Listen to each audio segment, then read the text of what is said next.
Good morning সবাইকে। আশা করছি সবাই ভালো আছো, সুস্থ আছো। আমিও ভালো আছি। চলে আসলাম আবার নতুন ভিডিও নিয়ে, নতুন ব্লগে। তো আজকে সারাদিন কী করছি সেটাই তোমাদের সাথে একটু শেয়ার করব। তো দেখতে থাকো পুরো ভিডিওটা লাস্ট পর্যন্ত, কারণ তোমরা সবাই জানোই যে আমি একজন কিডনি ট্রান্সপ্লান্ট পেশেন্ট। আমার ট্রান্সপ্লান্টের 10 মাস সম্পূর্ণ হয়েছে। তো আমি বর্তমানে সুস্থ আছি, ভালো আছি। তো আজকে সারাদিন কী করছি সেটাই তোমাদের সাথে শেয়ার করব। তো সকালে দেখতে পাচ্ছ কি আমার হাতে মানে কাঁঠালের পাতা কেটেছে, কারণ আমাদের গাছ ছিল, কাঁঠাল গাছ যতগুলো ছিল সবগুলো পাতা দেখি বিক্রি করে দিয়েছে। তাই সকালবেলায় ঘুম থেকে উঠে দেখি চলে আসছে কাঁঠালের পাতা নিতে। তো বাইরে এসে দেখি কাঁঠালের পাতার গাছ টাছ কাটা হয়ে গেছে। এখন সবাই বাজে কয়টা, পৌনে ছটার মতো বাজে সামথিং। তো এখন দেখি গাছের পাতা আপনার সব মানে কেটে নিয়েছে, সকালবেলায় চলে আসছে। তো এটাই কারণ, ভালোই দাম পাওয়া যায় মোটামুটি কাঁঠালের গাছ যতগুলো আছে। আবার সব পাতা বিক্রি করে দিয়ে এলো, আবার হয়ে যাবে 1 বছরে। কিন্তু পাতা বিক্রি করলে একটু কাঁঠালের গাছের মানে কী বলে, কাঁঠাল একটু কম ধরে, সেটাই। তারপর দেখি বাবা চলে গেছে তোমার গিয়ে উল তুলতে। আমাদের যে উল গাছ আছে দেখতে পাচ্ছ, তো উল গাছ উলটা মানে গাছটা পচে গেছে, একটা মানে পচে গেছে, তার জন্য তুলে নেবে না, ছাড়া নষ্ট হয়ে যাবে। তার জন্য দেখতে পাচ্ছ এখানে একটা উল গাছ ছিল, সেটাই তুলতে চলে আসি। সেটাই তোমাদের সাথে একটু শেয়ার করতে চলে আসলাম আমি। দেখতে পাচ্ছ উলটা তুলে নিয়েছি, এখন ধুয়ে নিয়ে আসবে নদীর থেকে, কারণ নদীতে অনেকটা জল চলে আসে। নদীতে ধুয়ে নিয়ে আসলে অনেকটাই হবে। দেখতে পাচ্ছ ওই যে উল কত বড় হয়ে গেছে, অনেকটাই বড় হয়ে গেছে। তো পরে মেপেছিল, এটা তোমার গিয়ে 3 কিলোর মতো হয়েছিল সামথিং। আর এদিকে বাদামি তুলে ডাকছে, দেখতে পাচ্ছ সামনে মনসা পূজা আছে। তো সামথিং তার জন্য তোমার গিয়ে নিয়ে যাবে হাটে, তোমার উলটাও নিয়ে যাবে, বাদামিগুলো নিয়ে যাবে। আর এগুলো কলা গাছ ছিল, কলা গাছে হয়ে গেছে। তো কলাগুলো কেটে রাখছে, কেটে তোমার গিয়ে রেখে দেবে, পাকাবে। তার কারণ পুজো আছে সামনে, পুজো বিক্রি করবে। তার জন্য দেখতে পাচ্ছ আমাদের গাছের কলাগুলো একটু দাগে দাগে হয়ে গেছে, সেটাই। তাছাড়া এমনি দেখতে পাচ্ছ 3টা কান্দা মানে কেটেছে তোমার গিয়ে আমাদের গাছেরই। তো আগে তো বাগান ছিল, বাগান তো নষ্ট হয়ে গেছিলো বন্যায়। তো এখন কয়েকটা গাছ আছে, সেগুলো ধরেছে, তো ভালোই হয়েছে সেটাই। আর এখন তোমার গিয়ে রান্না করবে মা দুপুরবেলা। তো তার জন্য তোমার গিয়ে সবজি কাটছে, দেখতে পাচ্ছ করলা টল্লা এনে রেখেছে এইসবই। আজকে অবশ্য মাছ রান্না করবে, মাছ এনেছে বাজার থেকে, মাছ ছিল সেটাই। তো মা এখন সবজি কাটছে দেখতে পাচ্ছ। তো আমার জন্য সামথিং কোয়াশ দিয়ে তরকারি রান্না করবে, কারণ ওই যে কোয়াশ আছে, কোয়াশ আলু দিয়ে তরকারি। কারণ এখন তো সবই খাওয়া যায়, সবই এমনি খাওয়া যায়, এমনি খাওয়ার তো কোনো বারণ নেই, সব সবজি খাওয়া যায়। শুধু তেল আর মশলা একটু কম দিয়েই শুধু রান্না করে আমার জন্য, কারণ এক্সট্রা রান্না করে। আর বাঁধাকপি এনেছিল, বাঁধাকপি তো সেরকম টেস্ট লাগে না, কিন্তু এখন সবজি সেরকম তো এতটা নেই। তো সেটাই, তো বাঁধাকপি এনেছিল, বাঁধাকপি রান্না করবে, একটা চচ্চড়ি রান্না করবে দেখতে পাচ্ছ, পটল টুটল বেগুন টেগুন ওইসব দিয়ে, আর বাঁধাকপি দিয়ে। মাছ ছিল, মাছের মাথা দিয়ে একটু তরকারি চচ্চড়ি রান্না করবে। আর আমার জন্য তোমার এই, আর মা বাবা খাবে তোমার গিয়ে কচু যেটাকে বলে, সেটা আছে, সেটা দিয়ে তরকারি রান্না করবে, আলুদের ঝোল। সেটা তো আমি খাবো না। আর তারপর আমি বাইরে বসেছিলাম অনেকটাই, কারণ গরম ছিল প্রচণ্ড।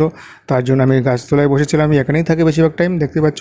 তো এখানে বসেছিলাম, আর নদীর জলটা দেখো কোথায় চলে আসছে, এখান থেকে দেখা যাচ্ছে অনেকটা দূরে, মানে কাছে চলে আসছে, বাড়ির কাছে। এরপরে তোমাদের আমি আবার দেখাবো, অনেকটা জল বাড়তেছে ধীরে ধীরে।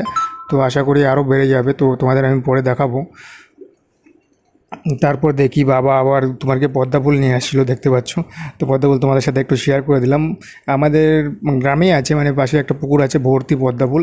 তো সেখান থেকে নিয়ে আসে, তো অবশ্যই কেউ কিছু বলে না, সেখান থেকে দেখতে পাচ্ছ অনেক পদ্মা ফুল নিয়ে আসে। তো সেটাই তোমাদের সাথে একটু শেয়ার করে দিলাম, যে পদ্মা ফুল। তো আমি থাকলে তো আমি যেতাম, অনেকদিন আগের থেকে ছিল। তারপরে মা এদিকে রান্না করছে, দেখতে পাচ্ছ মাছ, পদ্মা ফুল তোমার গিয়ে, তারপরে শাপলা আছে, ওইসব অনেক কিছুই আছে। তো সেগুলাই নিয়ে চলে আসছে, দেখতে পাচ্ছ পদ্মা ফুল। সামনে মনসা পূজা আছে, তো তার জন্যই, কারণ নাচে সবাই নিয়ে চলে যাবে, কারণ পুকুর তো সবাই নিয়ে চলে, মনসা পূজায় লাগে পদ্মা ফুল, সেটাই।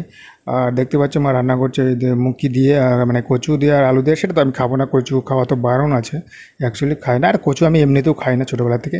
আর আমাদের তো মাটির উনুনেই রান্না হয়, দেখতে পাচ্ছ বেশিরভাগ টাইম। আর এমনি টাইম নাছাড়া গ্যাসে রান্না করে, খুব কমই করে। এমনি দুধ জাল দেওয়ার সময় গ্যাসে রান্না ব্যবহার করে, নাছাড়া মাটির উনুনে এমনি রান্না করে। আর এদিকে ভাগ্নি বসে আছে, দেখতে পাচ্ছ খেলছে। আর তোমার গিয়ে এদিকে মা ভাজছে, মানে মনসা পূজা লাগে তো ছাতু, মানে ছাতু বানাতে হবে নাকি, মুড়ির ছাতু।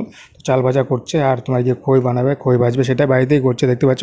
আগে তো আমাদের মুড়িও বাড়িতেই ভাজতো, এখন তো মিলে নিয়ে যায়, মিলে নিয়ে ধান মানে চাল নিয়ে গিয়ে ভাঙিয়ে নিয়ে আসে। কিন্তু আগে বাড়িতেই করতো, এখন এসব জিনিস নেই, আগে আরও ছিল। তার জন্য আরও এইসব মুড়ি মানে করার জন্য সেই সব জিনিস নেই এখন অ্যাকচুয়ালি। আগে থাকলে তোমাদের আমি দেখাতাম, আগে তখন তো ভিডিও করতাম না, বাট আগে তো বাড়িতেই করতো, সব মুড়ি টুড়ি সব বাড়িতেই বাঁচতো, সেটাই দেখতে পাচ্ছ। তো বাড়িতে একটু করে নিচ্ছে।